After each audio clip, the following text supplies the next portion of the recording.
Assalamu alaikum class. Welcome back to university or congratulations to all of you for promoting to second semester. The course we are gonna study in this semester is software engineering and our course code is COSC1104.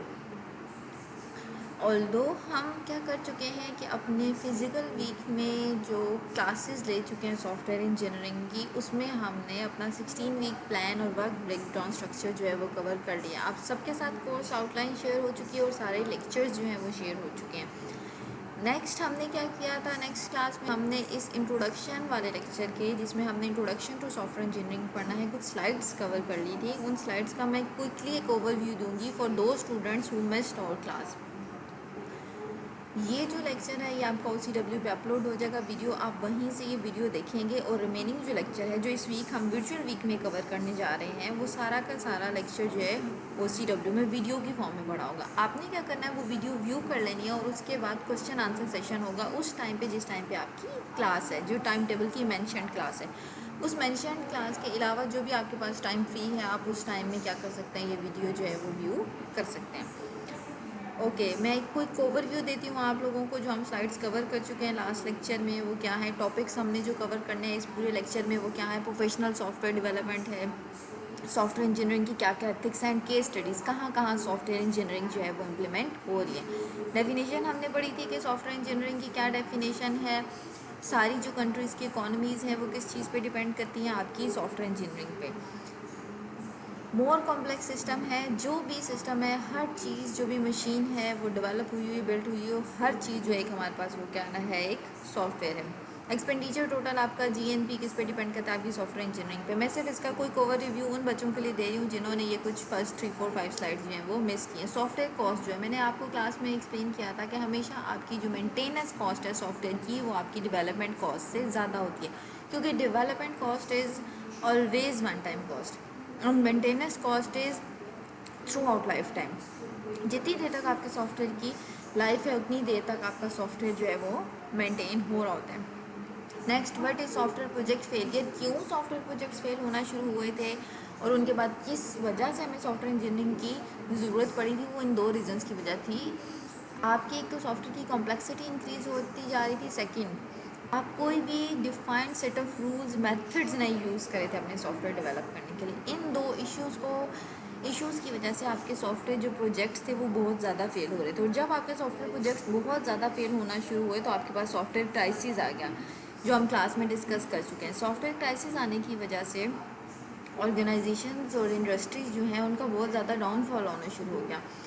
उस time experts ने ये सोचा कि कोई ऐसी approach use करनी चाहिए हमें, जो एक डिफाइंड रूल्स हों, कोई सेट ऑफ मेथड्स हों, वो हम यूज़ करते हुए सॉफ्टवेयर डेवलप करें, जिसकी वजह से सॉफ्टवेयर जो है वो फेलियर फेज में आए ही ना और हमारा बजट और जो हमारा लॉस है वो उन सब चीज़ों से हम बच जाएं।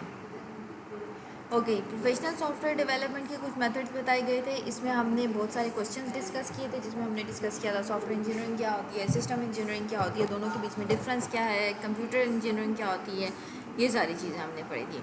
ओके, नेक्स्ट जो स्लाइड हमने रीड करनी है आज के लेक्चर में, वो हमने स्लाइड नंबर 8 से रीड करना है कि क्या क्या हमारे पास रिमेनिंग चैलेंजेस थे।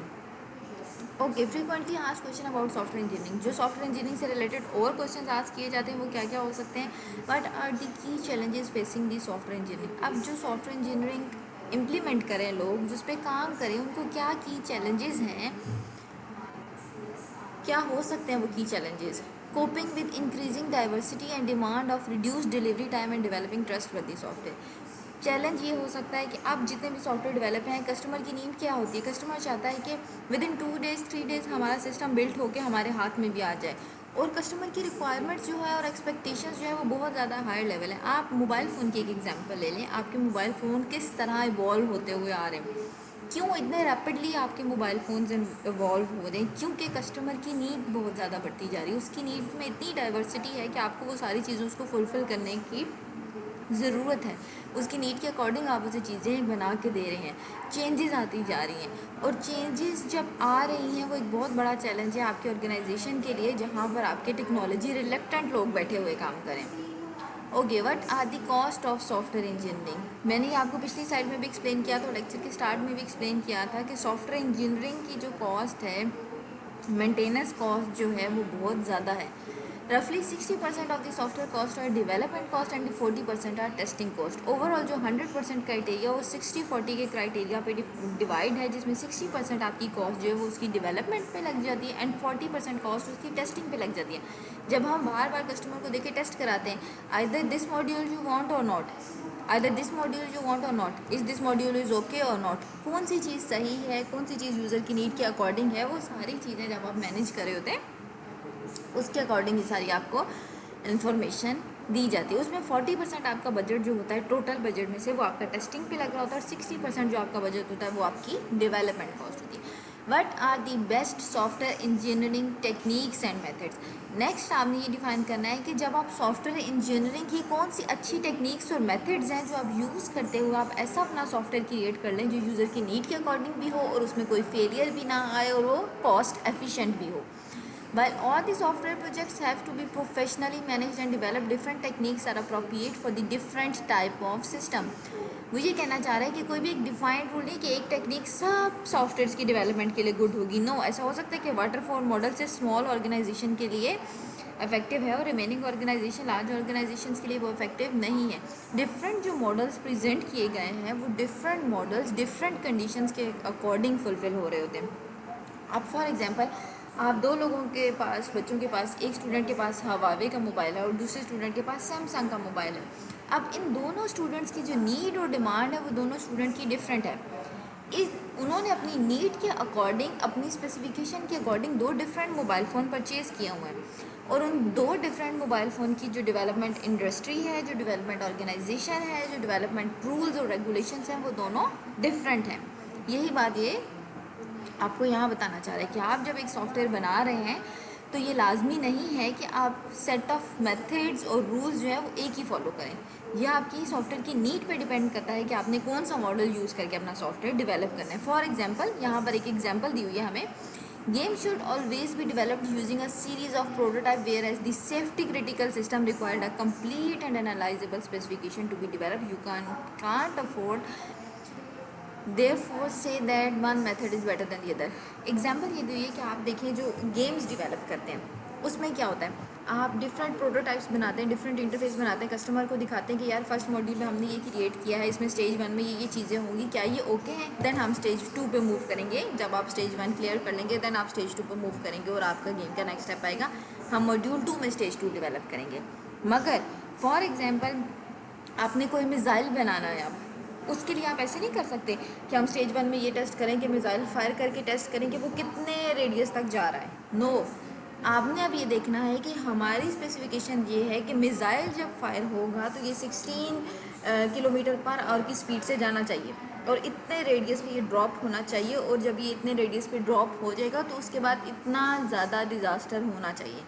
ठीक है, उसके लिए आपको कंट्रोलेबल, कंप्लीट, एनालाइजेबल स्पेसिफिकेशन चाहिए। आपने उसमें एक एक मिनट, एक एक सेकंड की डिटेल मेंटेन करके वो सिस्टम बिल्ड करना है, क्योंकि वो एक सेफ्टी क्रिटिकल सिस्टम है। इसलिए उसकी रिक्वायरमेंट और उसकी डेवलपमेंट मेथड जो हम गेम नॉर्मल डेवलप करें, फॉर एग्जांपल आप में से बहुत से बच्चे एंड्रॉयड के डेवलपर होंगे, गेम्स डेवलप करते होंगे, गूगल पे स्टोर करते होंगे, मगर वो दोनों चीज़ें डिफरेंट हैं। उसके लिए आपको कस्टमर की थोड़ी सी रिक्वायरमेंट चाहिए। आपने गेम में कोई चीज़ फ्लॉज रह गए हैं, आपने स्टेजेस के फ्लॉज छोड़ दिए हैं और आपने वो नेक्स्ट स्टेज में केटर करने हैं, तो this is not a big matter. मगर अगर आपने एक सेफ्टी क्रिटिकल सिस्टम बनाया है और उसमें कोई फ्लॉ रह गया, आप उसे नेक्स्ट स्टेज पे जाके नहीं सही कर सकते। इसलिए उस सिस्टम के लिए आपके पास एनालाइजेबल और कंप्लीट जितनी भी स्पेसिफिकेशन है वो एग्जिस्ट करनी चाहिए। नेक्स्ट हमारे पास जो मेजर क्वेश्चन पूछा जा सकता है वो क्या पूछा जा सकता है, what is the difference, what differences has the web made to software engineering. कि जब वेब आ गई तो उसने सॉफ्टवेयर इंजीनियरिंग में क्या क्या डिफरेंसेस क्रिएट की। The web has led to the availability of software services and possibility of developing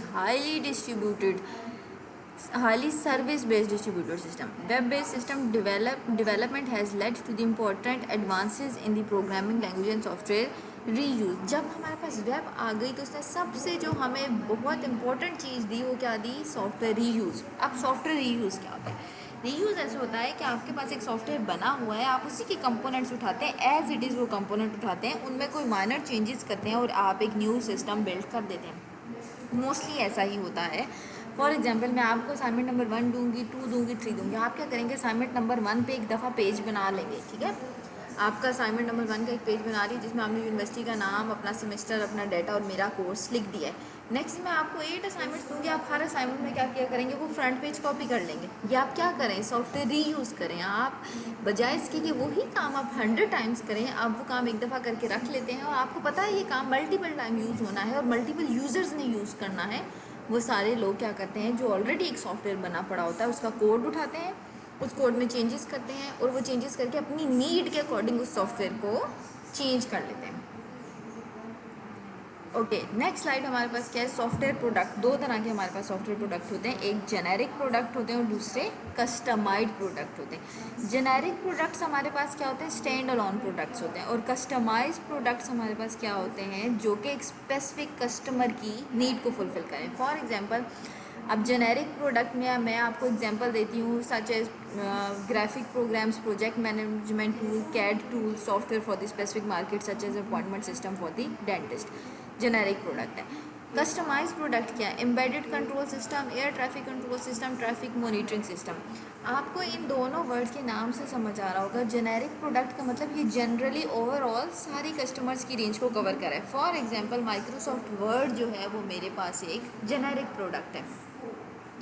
अब उस जेनेरिक प्रोडक्ट में मेरे पास क्या क्या कुछ है, एक्सेल भी है, पावर पॉइंट भी है, वर्ड भी है, आउटलुक भी है, ये सारी चीज़ें ये जेनेरिक है। किसी भी ऑर्गेनाइजेशन को इनमें से कोई भी चीज़ चाहिए वो उठा के इस्तेमाल कर लेगा।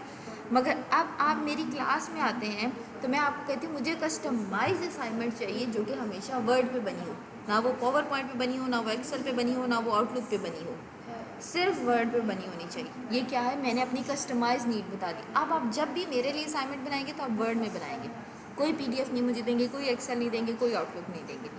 डिफरेंस सिर्फ समझाने की कोशिश करी हूँ कि जेनेरिक और कस्टमाइज में डिफरेंट क्या है। जेनेरिक सॉफ्टवेयर वो होता है या जेनेरिक प्रोडक्ट वो होता है जो कि किसी एक स्टैंड अलोन सिस्टम के लिए होता है। उस पर आप वो मार्केट उसको सोल्व भी कर सकती है और कोई भी कस्टमर्स हो, आप हैं, मैं हैं, हमारी यूनिवर्सिटी है और लोग हैं, हम सब वर्ड यूज़ करें, उसको परचेज भी कर सकते हैं और उसको यूज़ भी कर सकते हैं। मगर कस्टमाइज प्रोडक्ट सिर्फ एक स्पेसिफिक पर्सन के लिए। फॉर एग्जांपल मैं आपकी टीचर हूँ, मैंने आपको कहा कि मुझे हमेशा वर्ड पे असाइनमेंट चाहिए। किसी ने एक्सेल पे बनाई, वर्ड पे बनाई, मैं नहीं वो एक्सेल पे बनाई, आउटलुक पे बनाई, पावर पॉइंट पे बनाई, मैं नहीं वो एक्सेप्ट करूँगी। दिस इज़ वॉट, मैंने कस्टमाइज़ अपनी नीड बता दी है। इसी तरह अगर मैं कहूँ कि मुझे एक ऐसा सॉफ्टवेयर चाहिए जो कि हॉस्पिटल का हो और वो सिर्फ RYK के हॉस्पिटल में इम्प्लीमेंट होना चाहिए, बाकी दुनिया के किसी भी हॉस्पिटल में वैसा सॉफ्टवेयर इम्प्लीमेंट नहीं होना चाहिए। अब जो मेरा RYK वाला हॉस्पिटल है उसमें बेड्स की डिटेल भी होनी चाहिए, जो पेशेंट्स हैं उनकी डिटेल भी होनी चाहिए, जो पेशेंट्स लीव करें उनकी डिटेल भी होनी चाहिए। क्या क्राइटेरिया है आप लोगों का जो आप फुलफ़िल करें, उसकी नीड जो है वो आपने मुझे फुलफ़िल करके देनी है। ये आपका क्या है, कस्टमाइज्ड प्रोडक्ट है जो कि मेरी नीड्स के अकॉर्डिंग हमें सॉफ्टवेयर ने डेवलप करके दिए। अब जो जेनेरिक प्रोडक्ट है वो किसी एक स्पेसिफिक ऑर्गेनाइजेशन के लिए नहीं बनाया गया। अब एक जनरल प्रोडक्ट पड़ा हुआ है हॉस्पिटल मैनेजमेंट सिस्टम का नेट पे, वो जिस ऑर्गेनाइजेशन की मर्जी है वो उठा के उसको यूज़ कर ले अपनी ऑर्गेनाइजेशन के अकॉर्डिंग। ये एक जेनेरिक प्रोडक्ट है मेरे पास। ओके, प्रोडक्ट की स्पेसिफिकेशन भी दो तरह से होती है, एक आपके पास जेनेरिक प्रोडक्ट है और दूसरा कस्टमाइज्ड प्रोडक्ट है। क्या डेफिनेशन है, the specification of what the software should do is owned by the software developer and the decision on software change may be made by developer.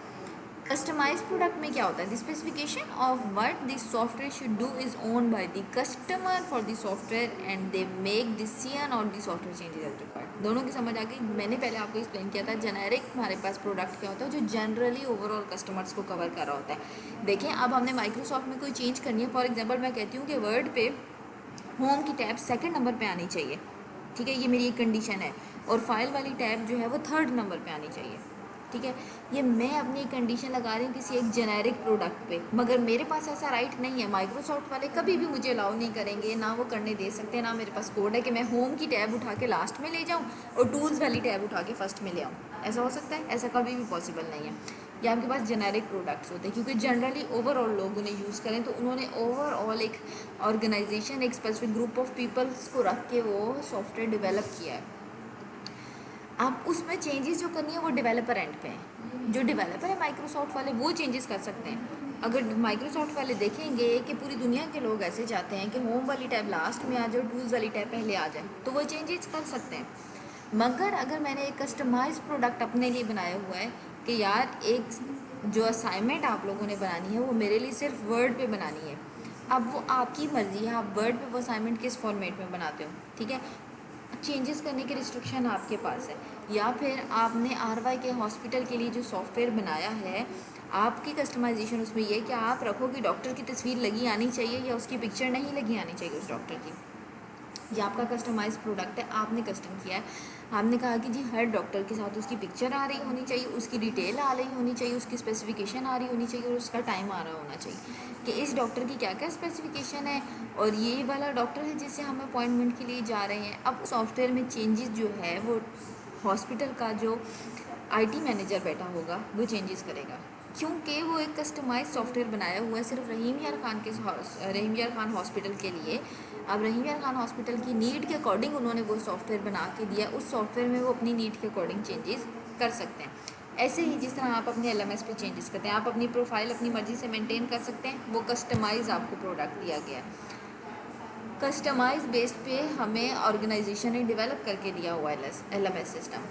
हमारा CBA, हमारा LMS, हम जो अकाउंट्स क्रिएट करते हैं वो सारे कस्टमाइज हैं। जेनेरिक प्रोडक्ट क्या है, आप सब जीमेल का अकाउंट बनाते हैं, जीमेल का जेनेरिक एक आउटलुक है, एक ही तरह उसका इंटरफेस नज़र आता है, एक ही तरह का उसका ग्राफिकल यूज़र इंटरफेस है, वो वैसा ही रहता है, आप उसको चेंज नहीं कर सकते। जेनेरिक प्रोडक्ट जब भी जीमेल में कोई चेंज होती है तो वो माइक्रोसॉफ्ट वाले करते हैं, गूगल वाले करते हैं, आप नहीं करते। मगर आप उस जीमेल पे जो अपना अकाउंट बनाते हैं, फॉर एग्जांपल अली ने अपना अकाउंट बनाया तो अली अपनी मर्ज़ी की प्रोफाइल रखता है, उस प्रोफाइल में अली अपनी मर्ज़ी के सिग्नेचर रख देता है। अली जिस मेल को चाहता है डिलीट करता है, जिस मेल को चाहता है देख लेता है। ये उसके पास कस्टमाइज प्रोडक्ट भी उसी गूगल का है। अगर ये समझ के कस्टमाइज़ क्या होता है, जेनेरिक क्या, जेनेरिक जो है ओवरऑल कस्टमर्स को देख के बनाया जाता है कंप्लीट वर्ड को, और उसकी चेंजेस की असेस और डेवलपमेंट की असेस डेवलपर के पास होती हैं। और customise product specific groups of people के लिए बनाया जाता है, उनकी नीड्स को देख के, और उनकी चेंजेस जो हैं वो आपका जो स्पेसिफिकेशन है, जो कस्टमर है उसकी नीड के अकॉर्डिंग वो चेंजेस हो जाती हैं। ओके, आप कोई भी सॉफ्टवेयर गुड कब होता है, एक सॉफ्टवेयर गुड तब होता है जब ये वो 4-5 प्रिंसिपल्स जो यहाँ पर दिखाए हुए हैं, ये इन 4-5 प्रिंसिपल्स को फॉलो करें, ठीक है। क्या लिखा हुआ है, मेंटेनेबिलिटी। सबसे पहला फीचर क्या होना चाहिए, मेंटेनेबिलिटी। अगर तो आप अपने सॉफ्टवेयर को with the passage of time maintain कर सकते हैं, यानी कि ऐसा कोई सॉफ्टवेयर आपने नहीं बना दिया जिसको आप मेंटेन ही ना कर सकें, आपको उसको डिलीट करना पड़े और नया सॉफ्टवेयर शुरू से लेके आखिर तक बिल्ड करना पड़े, तो वो एक गुड सॉफ्टवेयर नहीं है। गुड सॉफ्टवेयर वो है जो आपने एक दफ़ा बना दिया है और आप उसको हर साल मेंटेन करके उसको इम्प्रूव करते जा रहे हैं, अपग्रेड करते जा रहे हैं, तो ये आपका गुड सॉफ्टवेयर है। क्या आप उसको मेंटेन करते जा रहे हैं, okay. Software should be written in such a way that so it can evolve to meet the changes need of the customer. This is a critical attribute because the software change is inevitable requirement of the changing business environment. यही बात मैंने आपको बताई कि software वही अच्छा है जो कि टाइम के साथ साथ कस्टमर्स की नीड के साथ साथ हम उसको चेंज करते जाएं तो वो मेंटेन होता जाए। ऐसा ना हो कि कस्टमर की नीड आज बदल गई तो हमें पूरा वो सॉफ्टवेयर सिस्टम ख़त्म करना पड़े और वो डेड हो जाए। ये इस तरह था हमारे पास, जिस तरह MS वर्ड है। आप MS वर्ड के 2003 को कंपेयर करें, MS वर्ड के 2007 को कंपेयर करें और MS वर्ड के 2013 को कंपेयर करें, फिर MS वर्ड के 2016 को कंपेयर करें। With the passage of time उन्होंने माइक्रोसॉफ्ट ऑफिस वही रखा है, उसमें फीचर्स इंक्रीज करते जा रहे हैं, यूज़र की नीड के अकॉर्डिंग उसको चेंज करते जा रहे हैं। इसका क्या मतलब, with the passage of time वो इवॉल्व हो रहा है और वो मेंटेन होता जा रहा है अपनी नीड के according. This is a good software quality, ये क्वालिटी है किसी भी गुड सॉफ्टवेयर की। नेक्स्ट क्या है, डिपेंडेबिलिटी एंड सिक्योरिटी होनी चाहिए। आपका जो सॉफ्टवेयर है वो मस्ट है सिक्योर होना चाहिए, रिलायबल होना चाहिए, आप उस पर ट्रस्ट कर सकते हैं।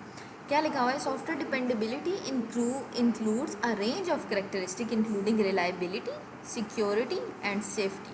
Dependable software should not include physical or economical damage. In the event of a system failure, malicious users should not be able to access your software. दो चीज़ें होनी चाहिए, एक आपके सॉफ्टवेयर में डिपेंडेबिलिटी होनी चाहिए, दूसरा सिक्योर होना चाहिए। ऐसा नहीं होना चाहिए कि माइक्रोसॉफ्ट वालों का जो भी टूल है वो आप या मैं कोई हैक करके उनका सॉफ्टवेयर चेंज कर दे। No, software should be secure. इतनी सिक्योरिटी होनी चाहिए कि कोई भी आपका सॉफ्टवेयर चेंज ना कर सके। Second thing is dependability. Dependability में 3 चीज़ें कंप्राइज होकर आती हैं, जिसमें रिलायबिलिटी आती है, सिक्योरिटी आती है एंड सेफ्टी आती है। सिक्योरिटी एंड सेफ्टी अभी मैं आपको एक्सप्लेन कर चुकी हूँ। रिलायबिलिटी मीन कि कस्टमर उस पर ट्रस्ट कर सके। आप जब भी वर्ड पे काम करते हैं, ऑब्वियसली वो एक ट्रस्टवर्दी ऑर्गेनाइजेशन है, माइक्रोसॉफ्ट, जिनका आपने प्रोडक्ट लिया हुआ है, माइक्रोसॉफ्ट ऑफिस, उस पर आप काम करते हैं। क्यों? क्योंकि वो आपके लिए रिलायबल है। आपको पता है कि मैंने एक दफ़ा इनकी लाइसेंस की ले ली तो ये मुझे सालों काम करने देगा अपने प्रोडक्ट पे। ये मेरे लिए एक रिलायबल सॉफ्टवेयर है। नेक्स्ट थर्ड पॉइंट क्या होना चाहिए आपके गुड सॉफ्टवेयर के पास, कि एफिशिएंसी क्या हो सॉफ्टवेयर की। Software should make wasteful use of the system resources such as memory and processor cycle. Efficiency therefore increase responsiveness, processing time, memory utilisation. Efficiency से आपको साफ ये बात समझ आ रही है कि कोई भी ऐसा सॉफ्टवेयर जो कि मैं ओपन करी और वो 2 घंटे तो ओपन होने में लगा रहा है, वो कभी भी गुड सॉफ्टवेयर नहीं है। सॉफ्टवेयर वही अच्छा है जो आपके पास क्या कर रहा है, कम टाइम में आपको ज़्यादा सर्विसेज प्रोवाइड करें। फॉर एग्जांपल आप वर्ड पे क्लिक करते हैं, वो फ़ौरन क्लिक होता है, ओपन हो जाता है और आप उस पर काम कर लेते हैं। ऐसा ही है।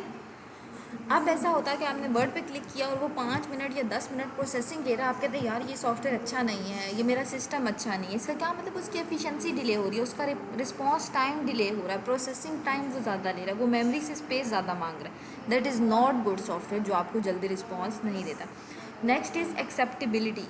एक्सेप्टेबिलिटी है ये है कि जब आपने एक सॉफ्टवेयर डिवेलप कर लिया तो इस तरह से डिवेलप होना चाहिए कि वो कस्टमर्स की नीड को फुलफ़िल करे। अब माइक्रोसॉफ्ट वालों ने जब सबसे पहली दफ़ा माइक्रोसॉफ्ट लॉन्च किया होगा, may be half of the people जो है उन्होंने एक्सेप्ट किया होगा और हाफ जो पीपल हैं वर्ल्ड के अराउंड उन्होंने उसे एक्सेप्ट ही नहीं किया होगा। आपको जब भी सॉफ्टवेयर बिल्ड करना है, आपको ऐसा सॉफ्टवेयर बिल्ड करना है कि वो हर तरह के यूज़र को एक्सेप्टेबल हो।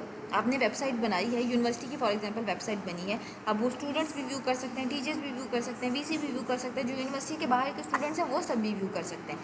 इसका क्या फ़ायदा है? इसका फ़ायदा ये है, जो आपने एक दफ़ा सॉफ्टवेयर बना लिया है, वो सॉफ्टवेयर आपका इस किस्म का होना चाहिए कि वो सारे जो यूज़र्स हैं उसको एक्सेप्ट करें। वो यूज़र की नीड्स और उनकी डिमांड के अगेंस्ट देख के आपको सॉफ्टवेयर बनाना चाहिए, ताकि ऐसा ना हो कि आपने आज सॉफ्टवेयर डेवलपमेंट कॉस्ट इतनी ज़्यादा लगा दी है, बहुत ज़्यादा पैसा लगा दिया है और वो अब एक्सेप्ट ही नहीं हुआ। जब आपको डिप्लॉय करने आप ऑर्गेनाइजेशन को देने गए हैं तो वो एक्सेप्ट ही नहीं करे उसको, उनके लिए वो फिजिबल ही नहीं सॉफ्टवेयर, उनको वो पसंद ही नहीं आया, उनकी नीड्स के अकॉर्डिंग ही नहीं बना। इसलिए जब भी सॉफ्टवेयर बनाना है तो वो एक्सेप्टेबल होना चाहिए। यहाँ तक सबको क्लियर हो गया बेटे? 4 मेन हमने पॉइंट्स पढ़े। गुड सॉफ्टवेयर की क्वालिटी क्या है कि उसको हम मेंटेन कर सकें, उसमें डिपेंडेबिलिटी और सिक्योरिटी हो, वो एफिशिएंट सॉफ्टवेयर हो और उसके अंदर एक्सेप्टेबिलिटी का फीचर हो। नाउ अब मेरे पास क्या है, सॉफ्टवेयर इंजीनियरिंग की एक डिफिनेशन डिफाइन की हुई गई है। क्या डिफाइन की गई है? Software engineering is an engineering discipline. मैंने आपको बताया था क्लास में भी, इसकी definition is an systematic disciplined approach. ये एक ऐसा इंजीनियरिंग डिसिप्लिन है that is concern with all the aspect of the software production from the early stages of the system specification through the maintaining the system after it is gonna into the use. अब engineering discipline को वो क्या explain करें? Using appropriate theories and methods. यही मैं आपको class में software engineering की डेफिनेशन बताई थी, यही हम स्लाइड नंबर 5 में पढ़ के आए।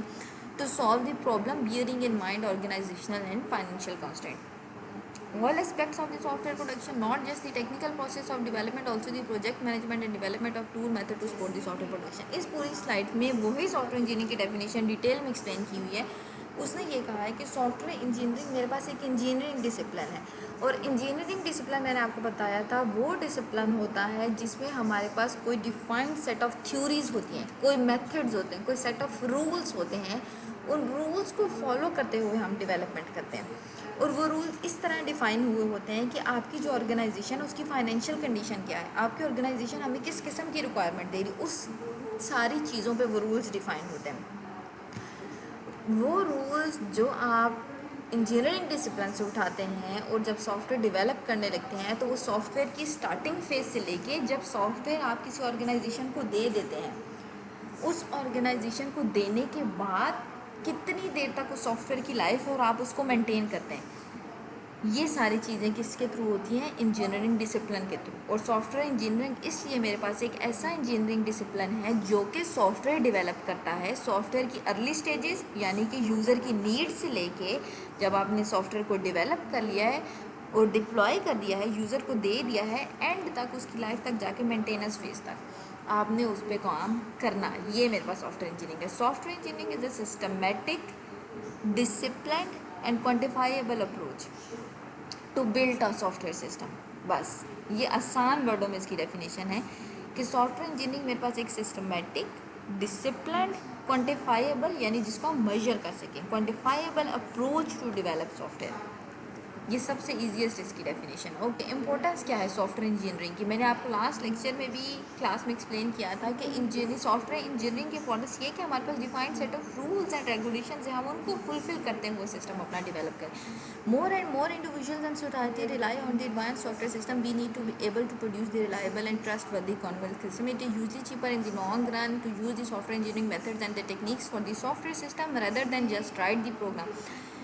इसमें सिर्फ ये वो बात बताना चाह रहा है कि हम जो सॉफ्टवेयर इंजीनियरिंग के प्रिंसिपल यूज़ कर रहे हैं, क्योंकि ऑर्गेनाइजेशन और कस्टमर की नीड्स के अकॉर्डिंग हमारा जो सॉफ्टवेयर है वो एडवांस टेक्नोलॉजीज़ की तरफ मूव करता जा रहा है और कस्टमर को मोस्ट ट्रस्टवर्दी और मोस्ट रिलायबल सॉफ्टवेयर चाहिए। ये कब हो सकता है? जब आप कोई proper defined set of rules follow करेंगे, कोई सॉफ्टवेयर इंजीनियरिंग प्रिंसिपल्स फॉलो करेंगे, कोई मेथड्स और टेक्निक्स प्रॉपर यूज़ करके आप जो सॉफ्टवेयर डेवलप कर रहे होंगे, वो आपका वो सॉफ्टवेयर होगा जो कि कॉस्ट इकोनॉमिकल भी होगा, जो कि आपका सॉफ्टवेयर क्राइसिस भी नहीं लेकर आएगा, जो कि कस्टमर्स की नीड को भी फुलफ़िल करेगा, जो कि सिक्योर भी होगा, मेंटेनेबल भी होगा और एक्सेप्टेबल भी होगा। ओके, आप सॉफ्टवेयर की हमारे पास कुछ प्रोसेस एक्टिविटीज़ होती हैं, वो 5 एक्टिविटीज़ मैंने आपको क्लास में एक्सप्लेन की होंगी। आपको जो मैंने इंट्रो दिया है जिसमें हमने 16 वीक प्लान कवर किया था, उसमें मैंने ये स्पेसिफिकेशन एक्टिविटीज़ बताई थी। ये 5 एक्टिविटीज़ क्या हैं? First one is software specification. Specification में हम क्या करते हैं? रिक्वायरमेंट्स गैदर करते हैं। स्पेसिफिकेशन का क्या मतलब? आप स्पेसिफाई करो यार क्या क्या चीज़ें चाहिए। ऐसे ही आप मोबाइल लेने जाते हो, आप कहते हो शॉप पे जाते हो, आप उसको कहते हो यार हवावी का ये मोबाइल दे दे, इसकी स्पेसिफिकेशन जो है ना ये मुझे पसंद है। या आप कोई मोबाइल लेने जाते हो, आप उसको कहते हो यार आईफोन 11 दे दो, इसकी ज़रा मुझे स्पेसिफिकेशन बताना क्या है होती हैं वो स्पेसिफिकेशन? कस्टमर्स की नीड होती है।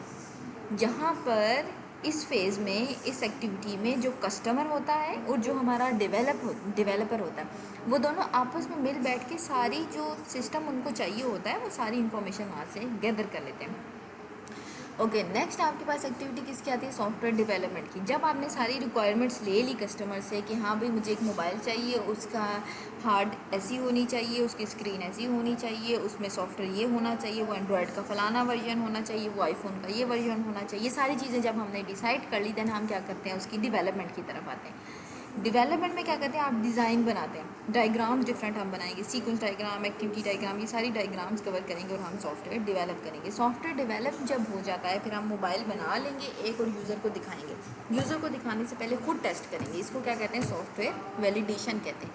With the software is check to ensure that it is what the customer require. जहाँ पर आप ये चेक करते हैं कि ये जो मेरे पास अब सॉफ्टवेयर है, मोबाइल मेरे पास आ गया, इसको मैं टेस्ट करूँ कि क्या वाकई इसका टच काम करता है या नहीं, इसका जो सिस्टम है वो 64 बिट मैंने मांगा था वही सिस्टम है या नहीं, मैंने इसका एंड्रॉयड का 8 वर्जन मांगा था वो 8 वर्जन है या नहीं, ये सारी वैलिडेशन आप टेस्टिंग करते हैं फोर्थ एक्टिविटी में। थर्ड एक्टिविटी में, नेक्स्ट फोर्थ एक्टिविटी में सॉफ्टवेयर एवेल्यूएशन होती है, जिसमें ऐसा होता है कि एंड्रॉयड का पहले 8 वर्जन ही यूज़ कर रहा था मोबाइल, अब क्या हुआ है 2 साल बाद ही टेक्नोलॉजी एडवांस हो गई है, तो अब ये चाहते हैं कि हमें एंड्रॉयड का वर्जन जो है वो 10 मिले। देन अब आपके पास कौन सा वर्जन आ जाएगा? एंड्रॉयड का 10 वर्जन आ जाएगा। Okay, general issues that affect the software. अब कुछ इश्यूज़ हैं जो आपके सॉफ्टवेयर को अफेक्ट करते हैं। वो first one is heterogeneity and second one is business and social change. Heterogeneity आपको कीवर्ड से क्या पता चल रहा है कि चेंजेस, जब भी आपके पास सॉफ्टवेयर में बार बार चेंजेस आ रही हैं, सिस्टम की रिक्वायरमेंट चेंज है, मल्टीपल सिस्टम जो है वो एक जैसे नहीं है, जिस तरह ही सिस्टम हेट्रोजियनिटी इंक्रीज़ हो रही है, इसका क्या मतलब है कि आपका सॉफ्टवेयर वहाँ पर अफेक्ट हो रहा है। हवावे फॉर एग्जांपल या एंड्रॉयड आज 8.1 वर्जन था, 3 दिन बाद टेक्नोलॉजी चेंज हो गई है, 10.1 आ गया, क्या हुआ? सिस्टम हेट्रोजियनिटी मेरे पास आ गई है। हवावे के अलावा मैं मैक यूज़ करी, वो मेरे पास आ रहा है। Okay, increasing systems are required to operate as a distributed system across the network that include the different types of computer and mobile devices. जिस तरह आप एक ही नेटवर्क पे KFUIT वाले पे अपने मोबाइल डिवाइसेज से भी लॉगिन हो रहे हैं और अपने लैपटॉप से विंडोज़ वाले ऑपरेटिंग सिस्टम से भी लॉगिन हो रहे हैं, ये आपके पास दो हेट्रोजीनियस सिस्टम है। जब दो आपके पास हेट्रोजीनियस सिस्टम होते हैं तो आपका सॉफ्टवेयर हमेशा अफेक्ट होता है। आप एक ही काम ओरेकल वाले सिस्टम से करें, आप दूसरा काम जो है वो विंडोज़ वाले सिस्टम से करें, ये क्या हो रहा है, इन दोनों सिस्टम से सॉफ्टवेयर आपका अफेक्ट हो रहा है। बिजनेस एंड सोशल चेंज, आपका बिजनेस चेंज होगा, सोसाइटी चेंज होगी, उसकी नीड्स चेंज होगी, उनकी चेंजेस को कैसे केटर करें। जब भी आप सॉफ्टवेयर में चेंज को केटर करे होते हैं, आपका सॉफ्टवेयर उस टाइम पे अफेक्ट होता है। Okay, next security and trust. Security and trust ये दो ऐसे फीचर्स हैं जो आपके सॉफ्टवेयर को बहुत ज़्यादा अफेक्ट करते हैं। अगर आपका सॉफ्टवेयर सिक्योर ही नहीं है, कस्टमर कभी भी आपकी ऑर्गेनाइजेशन से सॉफ्टवेयर परचेज नहीं करेगा, वो कभी भी आपके प्रोडक्ट पे रिलाई नहीं करेगा कि आपके ऑर्गेनाइजेशन के प्रोडक्ट्स उसको यूज़ करने चाहिए। Next, scale of the software. Software has to be developed across a very wide range of the scale from the very small embedded system portable to the wearable device.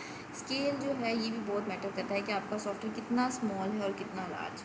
अब mobile phones के लिए आप software देखेंगे, छोटे software जिन पर हम सब काम करें, और बड़े बड़े सॉफ्टवेयर हमारे पास कहाँ हैं, हम इसको सेफ्टी क्रिटिकल सिस्टम्स में यूज़ करें जहाँ पर आपका सॉफ्टवेयर का स्केल जो है वो बहुत ज़्यादा इंक्रीज़ करें। ओके, सॉफ्टवेयर इंजीनियरिंग डाइवर्सिटी तब आ जाती है हमारे पास जब हमारे पास बहुत तरह के सॉफ्टवेयर सिस्टम एग्जिस्ट करें। कोई एक यूनिवर्सल सेट नहीं है हमारे पास सॉफ्टवेयर डेवलप करने का। हमारे पास सॉफ्टवेयर इंजीनियरिंग में बहुत सारे मॉडल्स हैं जिसमें मल्टीपल मॉडल्स हम कंबाइन करके कोई एक सॉफ्टवेयर डेवलप कर लेते हैं, जिसमें वाटरफॉल का मॉडल है, स्पायरल मॉडल है, और भी बहुत सारे मॉडल्स हमारे पास एग्जिस्ट करें। The software engineering methods and tools used to depend on the types of the application being developed। अब वो जो हम मेथड यूज़ कर रहे हैं, डिफरेंट मॉडल्स और जो टेक्निक्स हैं, वो डिपेंड करती हैं कि हम किस किस्म का जो सॉफ्टवेयर है वो डेवलप करें।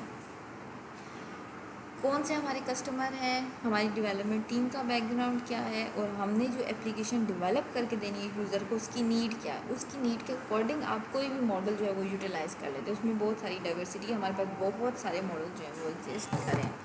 ओके, अब एप्लीकेशन टाइप्स कुछ हमारे पास एग्जिस्ट करती हैं। वो एप्लीकेशन टाइप्स क्या क्या हैं? कुछ स्टैंड अलोन एप्लीकेशन है हमारे पास, इंटरेक्टिव ट्रांजेक्शन बेस्ड एप्लीकेशन है, और embedded control system application. Stand alone application में हमारे पास क्या आ जाते हैं? लोकल जो हमारे पास सिस्टम है, सिस्टम अलोन एक काम करे, मैंने एक सिस्टम पे सारी फंक्शनैलिटी इंस्टॉल की है। फॉर एग्जांपल आपका पीसी है, ये आपके पास क्या है? स्टैंड अलोन एप्लीकेशन है। इंटरेक्टिव ट्रांजेक्शन बेस्ड एप्लीकेशंस होती हैं जिसमें आप डेली बेस्ड एक्टिविटीज़ करें। फॉर एग्जांपल आप कॉमर्स की वेबसाइट की एप्लीकेशन ले लें जहाँ पर आप डेली सेल्स एंड परचेजेस करते हैं, आपकी ट्रांजेक्शन्स हो रही होती हैं। क्या ट्रांजेक्शन हो रही है? एक प्रोडक्ट सेल हो गया है, 2 प्रोडक्ट हमने परचेज़ किए हैं, 4 प्रोडक्ट सेल हो गए हैं, परसों हम 4 प्रोडक्ट लेकर आए थे। ये आपकी क्या है? इंटरेक्टिव ट्रांजेक्शन है, जिसमें डेली बेसिस पे कस्टमर्स और जो यूज़र्स हैं, आपकी डेवलपर्स हैं, उनकी डेली इंटरेक्शन हो रही है और उनकी कोई ना कोई ट्रांजेक्शन्स हो रही है। Last one is embedded control system. ये क्या होते हैं? ये आपके ऐसे सॉफ्टवेयर होते हैं जो कि आपके हार्डवेयर को मैनेज कर रहे होते हैं। ये एम्बेडेड होते हैं सिस्टम के अंदर। लाइक हमारे एंड्रॉयड के अंदर बहुत सा एम्बेडेड चिप्स हैं, एम्बेडेड चिप्स हैं जो कि आपके सिस्टम को मैनेज करेंगे, हार्डवेयर को। वो जो चिप्स हैं वो हमारे पास सारी क्या है? Embedded control system. और यही जो एम्बेडेड कंट्रोल सिस्टम होते हैं ये आपके बोर्ड्स में और सेफ्टी क्रिटिकल सिस्टम्स में लगे होते हैं।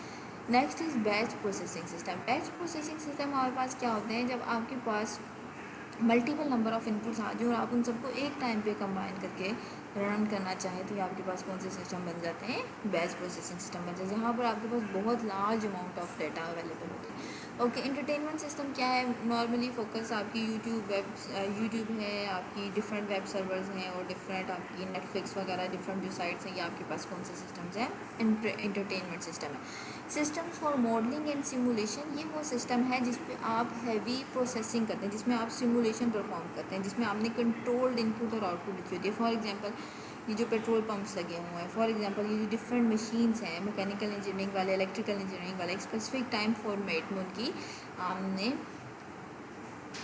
कोडिंग की होती है, जिसमें सारा डाटा हमने सेट किया होता है। उन सिमुलेशंस पे डाटा आपका रिट्रीव हो रहा होता है। डेवलप किसके लिए होता है? ये साइंटिस्ट के लिए होता है या इंजीनियर्स के लिए होते हैं? For example electrical engineer, mechanical engineer, ये लोग बहुत ज़्यादा सिमुलेशंस पे काम करते हैं, जिसमें आपके डिफाइंड रूल्स क्राइटेरिया के अगेंस्ट आप सिमुलेशन परफॉर्म करते हैं और वो आपको कोई इन्फॉर्मेशन देती है। Next one is data collection system. अब डाटा कलेक्शन सिस्टम क्या है? ऐसे सर्वर जहाँ पर आपने कंबाइंड कलेक्टिवली डाटा रखा हुआ है, जो मल्टीपल जगह से डाटा उठा के आपके पास लेकर आ रहे होते हैं। फॉर एग्जांपल मैं आपको एग्जांपल इसकी दे सकती हूँ कि गूगल जो है वो हमारे पास डाटा कलेक्शन सिस्टम है। क्यों डाटा कलेक्शन सिस्टम है? क्योंकि जैसे ही आप गूगल में टाइप करते हैं व्हाट इज सॉफ्टवेयर इंजीनियरिंग, वो आपको मल्टीपल साइट से डाटा उठाता है और ला के आपको दे देता है।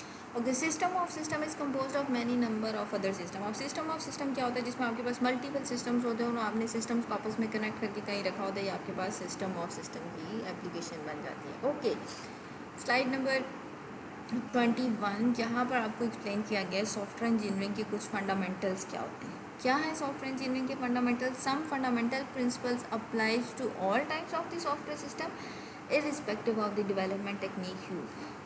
अब ये इस लाइन को अगर आप गौर से देखें तो इसमें वो ये समझाना चाह रहे हैं, हमने भी पिछली 2 स्लाइड्स में पढ़ा कि हम कोई भी डेवलपमेंट मॉडल उठा के अपनी सॉफ्टवेयर की नीड के अगेंस्ट क्या करते हैं, कोई सॉफ्टवेयर जो है वो डेवलप कर लेते हैं।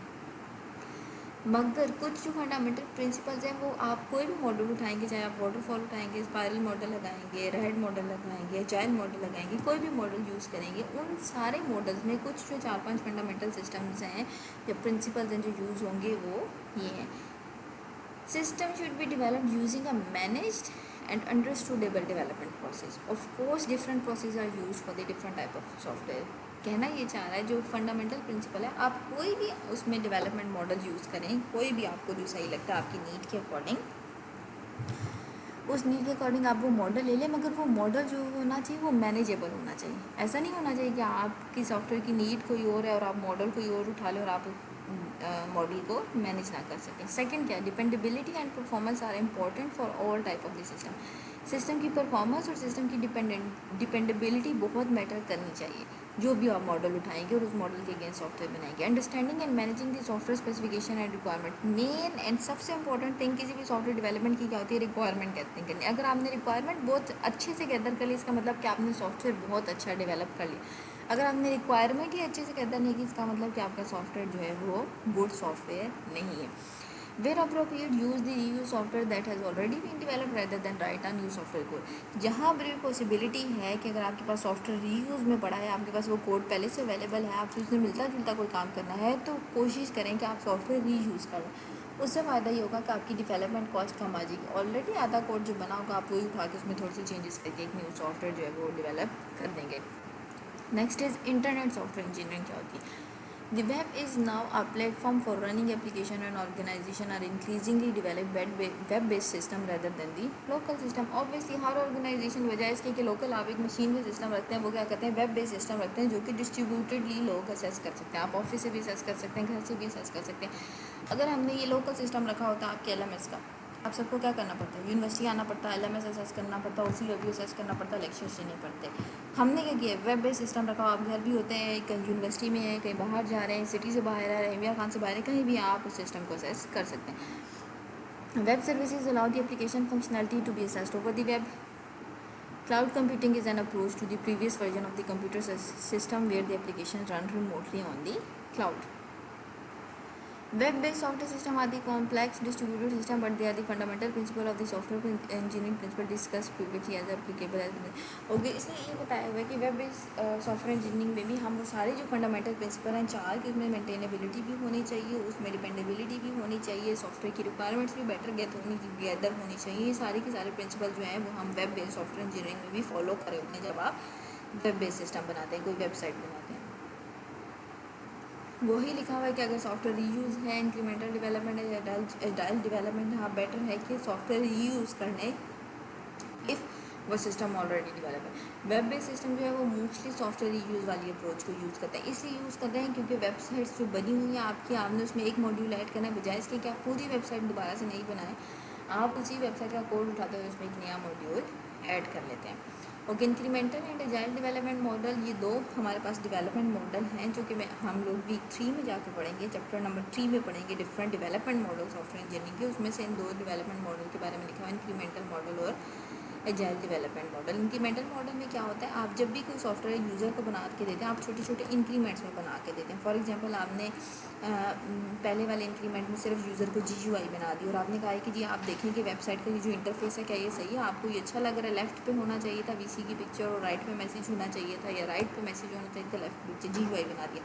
नेक्स्ट इंक्रीमेंट में आपने क्या किया, बैनर के अंदर वीडियो लगा दिया। आपने फिर यूज़र से पूछा क्या ये बैनर के अंदर जो मैंने वीडियो लगाई क्या ये सही है या नहीं सही, ये सारी इन्फॉर्मेशन आपने यूज़र को दे दी इंक्रीमेंट में। अजाइल डेवलपमेंट में आप क्या कर रहे थे, मैंने उस दिन आपको क्लास में भी एग्जांपल दी थी, आपने एक ऑर्गेनाइजेशन या आपने एक सेमिनार अरेंज कराना है। फॉर एग्जांपल एजाइल डेवलपमेंट में आप लोग PC से पता करने गए, कोई बच्चा एक बच्चा वो PC से पता करने जा रहा है कि हमारी बुकिंग कर दें, यहाँ पर हमारी डेवलपमेंट हो रही है। एक बच्चा जो है वो क्लास से कलेक्शन कर रहा है पेमेंट की, तीसरा बच्चा जो है वो क्या कर रहा है HOD से रिकमेंडेशन ले रहा है, चौथा बच्चा जो है वो सब टीचर्स को एंगेज कर रहा है, पांचवा बच्चा जो है वो स्किट की प्रैक्टिस कर रहा है। ये क्या है, ये जाइल डेवलपमेंट। ये लोग टीम्स में काम कर रहे होते, टीम्स में कह रही हूँ, ये लोग सेपरेटली काम कर रहे होते हैं, मगर एक बंदा जो है अगर एक जगह चेंज हुई, फॉर एग्जाम्पल PC में बुकिंग नहीं हुई फर्स्ट स्टूडेंट की, तो वो कहता है यार PC वाले बुकिंग नहीं करे, तो आप सारे आपस में मिलते हो, आप सारे एक डिसाइड करते हो यार हमें ये करना चाहिए कि PC की बजाय हम ग्रैंड वेन्यू में करा लेते, क्योंकि PC वाले तो बुकिंग नहीं करे। आपको बाकी सारी एक्टिविटीज़ भी होती जाती हैं, जहाँ पर चेंजेस आ रही है उस मॉड्यूल में भी साथ साथ आपकी चेंजेस होती जा रही होती है और विद इन टाइम आपका इवेंट जो है वो कवर हो जाता है। सर्विस ओरिएंटेड सिस्टम कौन सा सिस्टम है, जो हमें रन टाइम पे सर्विसेज दे रही है। फॉर एग्जांपल आपका स्टैंड अलोन वेब सर्वर था, जिधर मैं फॉर एग्जांपल गूगल पे टाइप करूँ व्हाट इज सॉफ्टवेयर इंजीनियरिंग, तो आपको सर्विसेज क्या देगा, सॉफ्टवेयर इंजीनियरिंग के बहुत सारे लिंक आपको ओपन कर देगा, उन लिंक्स में से आप कुछ भी सर्च कर लेंगे। रिच इंटरफेसेस, ऐसे सॉफ्टवेयर इंजीनियरिंग या ऐसे टूल्स जो कि रन टाइम पे काम कर होते हैं। फॉर एग्जांपल आप यूज़र नेम लिखते हैं हेरा एंड लास्ट नेम आप लिख देते हैं उसका कमल और पासवर्ड, आप जैसे उस पासवर्ड पे क्लिक करते हैं एक दफ़ा आपका पेज रिफ्रेश हो जाता है। वो क्या होता है, वो AJAX यूज़ कर रहा होता है, HTML5 यूज़ कर रहा होता है। उसमें क्या होता है, ऑटोमेटिकली पेज रिफ्रेश हो रहा होता है। रन टाइम पे आपकी जो ट्रांजेक्शन हो रही होती हैं, उन ट्रांजेक्शन के अगेंस्ट आपके वो जो पेजेस होते हैं वो रन हो रहे होते हैं। ओके बेटे, आज के लेक्चर के लिए इतना कंप्लीट है। नेक्स्ट जो हमारा लेक्चर है उसमें हम पढ़ेंगे कि सॉफ्टवेयर इंजीनियरिंग एथिक्स क्या है। जब आपने सॉफ्टवेयर इंजीनियरिंग करनी है तो उसमें किस किस रूल्स को एथिक्स को फॉलो करते हुए आप सॉफ्टवेयर इंजीनियरिंग है वो कर सकते हैं। थैंक यू, अल्लाह हाफिज़।